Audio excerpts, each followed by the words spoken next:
Hello there, it's me, earthmanbrick, and we're back with more MDF. But this is brilliant because we're actually got a new MDF company here. This is XLC Walking Terrain, and the cool thing about this is this isn't painted, that's like pre-printed, so this is what the MDF actually looks like. And you can see it there. So this is the kit that we'll be making, but I've ordered it as part of a big bundle. So we've got this, and it was for 50 quid. We got this building here. I don't know what. Well, that's the building there. It's another kind of warehouse type thing. We got these 3 shipping containers as well, and this L-shaped factory building. So yeah, I figured I'd start off on the first one of these, but 4 decent sized kits for like 40 quid. Well, 50. And yes, it's got the instructions on the back here. You can see it's very simple. 1 sheet, A5. Brilliant. There's no MDF sprue frames either, so you don't need to worry about pushing anything out. It's half the battle done already. So that's pretty great. It saves on weight, so purchase and packaging is cheaper. And yeah, it comes with full instructions all on there. Tells you it's 28 pre-printed terrain, simple to assemble, and will make your table look awesome. Well, we'll soon see. It does say though that for the glue, what does it say? It's here. Use PVA wood glue, do not use super glue. Now, I think the reasoning for that is because if you use the super glue, it'll actually stain and affect the printing. So that's their rationale. I'm going to ignore that, and I'm going to just use super glue anyway, because that's what I use for all my MDF terrain, to be honest. And yeah, here's what I'm going to plan to do, because with this one, it's got like flat roofs, which I don't so much like. So what I'm going to do instead is I've actually got right here all this stuff, and this is stuff I've taken upon myself to paint up already, and you might recognize from the shape and whatever. I just kind of painted it up a mixture of black and red for the base coat, and then I've gone over it with stippled with white, and then just hit it up with some other colors and things. And yeah, that's from your Starbucks coffee cups and all that malarkey. Yeah, you get all various ones. But yeah, these insulation sleeves, great if you want to make corrugated roofs. Perfect. And then using cotton swab with the ends cut off, just for a clear plastic kind of tube. And as well as this is your cable tie.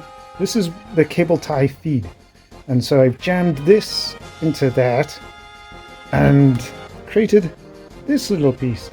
This is just like a small chimney stack. It'll just sit on the top of the roof, just to give it that extra little zenith of detail. And in order to do that, you just kind of for the top dome bit, you just cut a circle of card. This is a much bigger piece of card just to instruct it. And then you snip a little edge there, and then what you can do is you can then fold it over itself, and boom, instant little nice dome shape. And it's easy enough to glue those 2 parts together. Bam! So that's what we've done on a incredibly miniature scale there. You can see, bloody dirty fingernails. Need to wash those. Don't be like me. Be a professional. Always wash your hands. I mean, they are clean. They've just not been scrubbed thoroughly. Anyway, so I'm going to get to adding on all that stuff. And again, with the cable ties, I think we're going to tidy up these edges, add on some side cladding just on the corners, and that should tidy it all up rather nicely. So I'm going to get to doing that.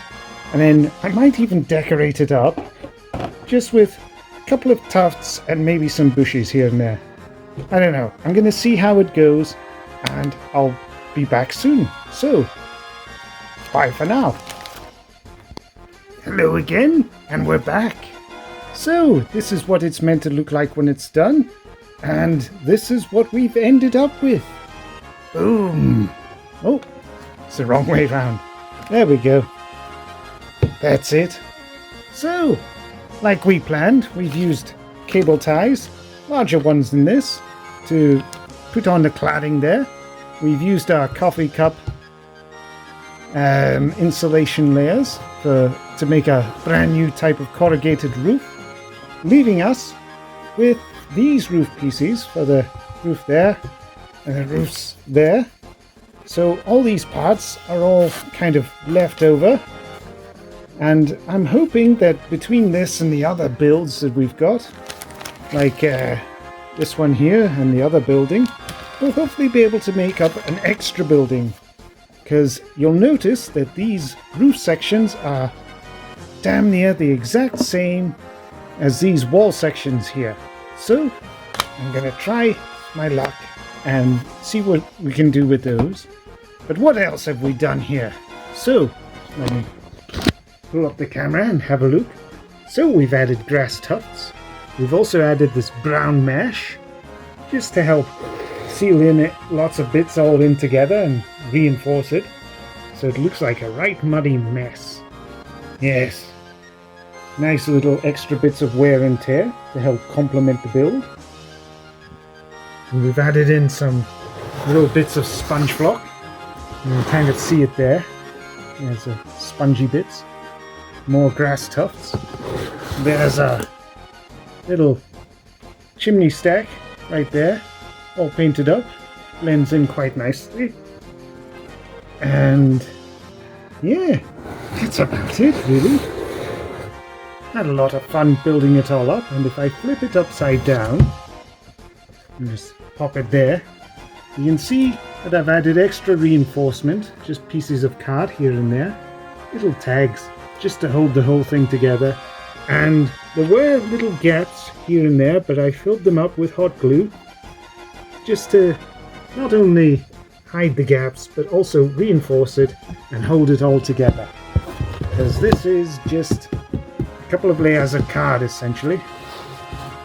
And yes, I'm very, very pleased with these results. I'm even happier that I didn't have to paint the whole damn thing, just these bits of corrugated card, and that was it. So yes, would I recommend this kit? Oh, absolutely. This is damn good value for money. And as you can see, there's no end of customization you can do to it as well. And look at those fans. It looks damn real. And yes, the size of my finger there. Look at all that detail. It's absolutely marvelous. The same here. Look, you can actually read the sign almost. Absolutely perfect. More signage on there. Absolutely brilliant. So yes, this new company, the XLC, highly recommend. Bloody good stuff. I'm looking forward to opening up the other kits, which I'll do in good time between a series of other projects. But that's all I've got for you today. So, thanks again for watching, and bye.